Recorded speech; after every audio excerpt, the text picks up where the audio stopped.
Cécile, bonjour Irène, bienvenue au rendez-vous des transformations du droit. Qu'est-ce qui vous y amène? Bonjour Sumi, on est là avec Cécile et Françoise pour présenter un retour d'expérience sur un groupe de travail qu'on a eu avec plusieurs membres d'OpenLaw et des membres actifs et aussi des personnes extérieures à OpenLaw sur un glossaire qu'on a voulu faire sur l'IA et ses définitions.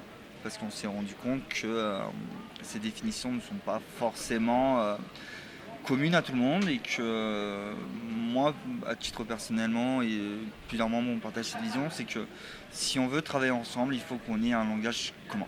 Et voilà. Il y a eu plusieurs cas concrets, mais le plus frappant entre guillemets pour le groupe de travail, je pense que c'est la définition de l'erreur qui n'est pas la même en fonction de l'informaticien et du juriste. Et donc voilà, on va présenter ça d'ici quelques heures. Oui, tout à fait. Le but, c'était vraiment de faire un lien entre la technique et le droit, puisqu'on s'est rendu compte justement que certaines professions n'avaient pas forcément la même manière de parler, la même manière de communiquer. Et avec l'intelligence artificielle, nous sommes quand même face à des concepts qui sont très techniques, très nouveaux également.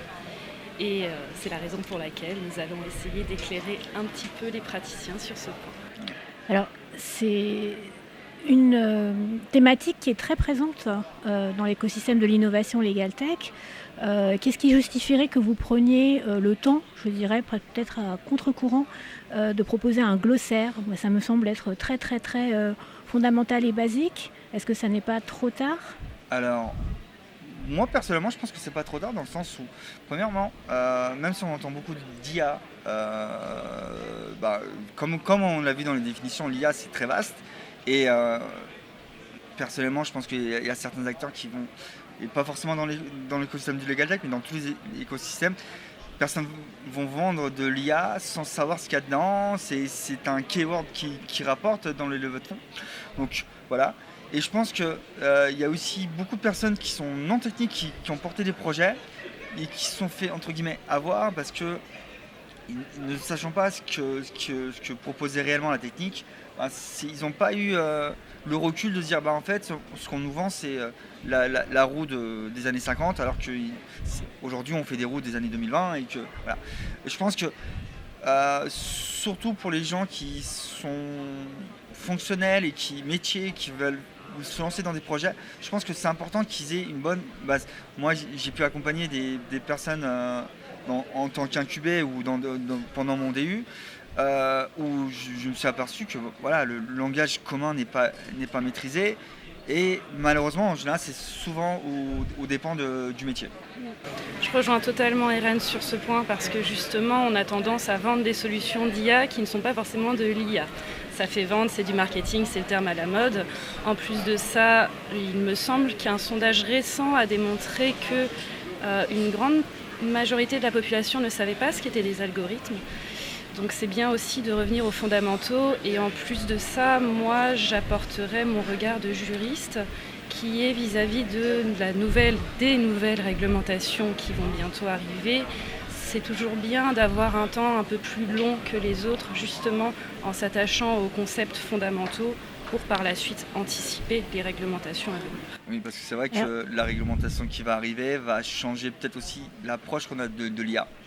La traçabilité, l'explicabilité, qui sont des concepts importants, les données à haut risque, ce genre de choses, où jusqu'à présent, je pense qu'on s'en occupait pas réellement, et je pense que ça va être un enjeu, et de leur expliquer aux fonctionnels, non, vous pouvez pas faire n'importe quoi, et encore moins aujourd'hui avec la réglementation qui arrive. Très bien. On revient au rendez-vous des François du droit par rapport à ce programme ambitieux et justement parce qu'on est à la veille de la formalisation de ce fameux règlement européen. Qu'est-ce qu'on va découvrir aujourd'hui? Quel est le point d'étape à propos de ce groupe de travail? Ce qu'on va découvrir, c'est que se mettre autour de la table avec une approche multidisciplinaire, c'est très enrichissant. Il y a eu beaucoup de débats, il y a eu beaucoup de... Voilà, on est resté sur nos positions, on a évolué. Je veux dire, moi aussi, on évolue sur la position, on apprend et on se dit, ah tiens, c'est vrai que vu comme ça, vous avez raison. Et c'est vrai que moi, informaticien, c'est vrai que j'ai souvent beaucoup d'idées et c'est vrai qu'au niveau du métier, je fais très attention à expliquer, à comprendre le métier. Et j'ai toujours fait attention à ça et à se dire, en fait, l'attente de l'autre, pour pouvoir communiquer, effectivement, on revient sur le fait, la communication, le langage commun, fait qu'on va pouvoir mieux comprendre l'attente de l'autre. Et si vous n'avez pas cette communication, en fait, il y a beaucoup de projets qui sont voués à l'échec. Et je pense réellement que c'est une des raisons pour lesquelles il y a beaucoup de projets qui sont à l'échec. Qui sont en échec. Ouais, c'est d'ailleurs ce que j'ai remarqué dans ce salon, la richesse justement des métiers, l'interdisciplinarité qui me semble-t-il en matière de nouvelles technologies. Là pour le coup, on entre dans le nouveau avec l'IA.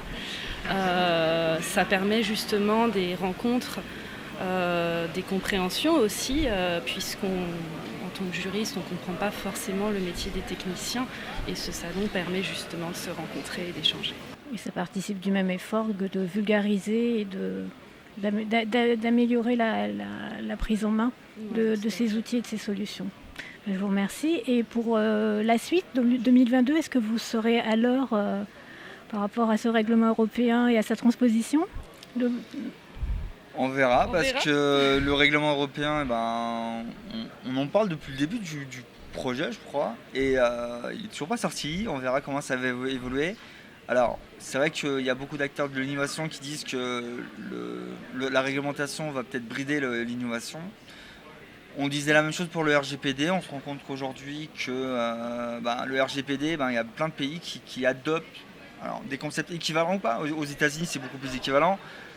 En Chine, un peu moins parce qu'il y a des enjeux politiques derrière. Mais je veux dire qu'au final, la réglementation va se faire.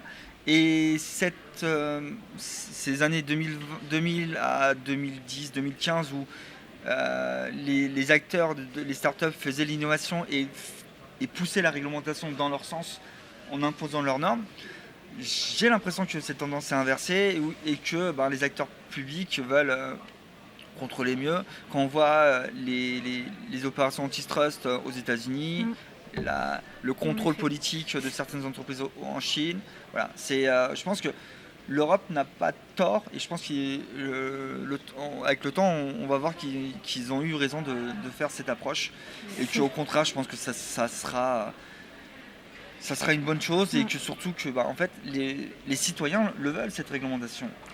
Il y a un enjeu business évident, ça c'est clair.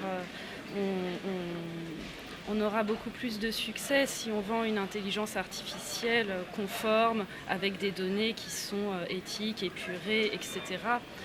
C'est un enjeu qui est ressenti, comme tu l'as dit, parmi les citoyens. Donc freiner l'innovation, peut-être pas.